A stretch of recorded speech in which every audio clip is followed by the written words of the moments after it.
Ito yung pinaka-basic na trabaho ng isang maintenance. Kailangan mag-record tayo sa mga ATS natin kung ilang amperahe, voltahe, kVA at ilang power factor ang nagamit dito sa ating load.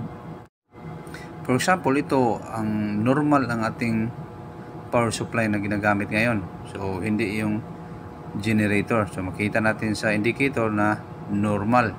So kailangan natin i-monitor kung ilang voltahe or amperahe. Una, pindutin muna natin yung pang-apat na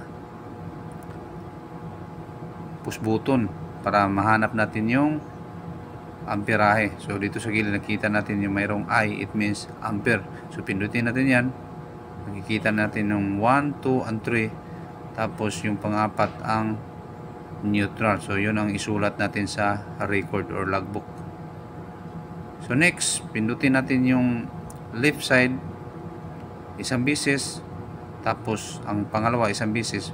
Makita natin dyan yung voltahe na nagamit. So 1, 2, 2, 3, 3, 1. So yun ang isulat na naman natin sa ating record book.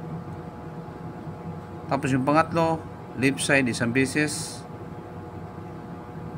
tapos dalawang beses sa third button, tapos makita natin yung S, yun ang last pindutin natin, makita natin yung kVA.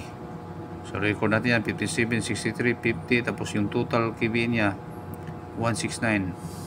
Tapos lastly yung pang-apat, pindutin natin yung left side, tapos itong arrow, tapos makita natin yung F, yung pindutin natin, makikita natin dyan, ma-record natin yan yung ilang power factor, yung PF.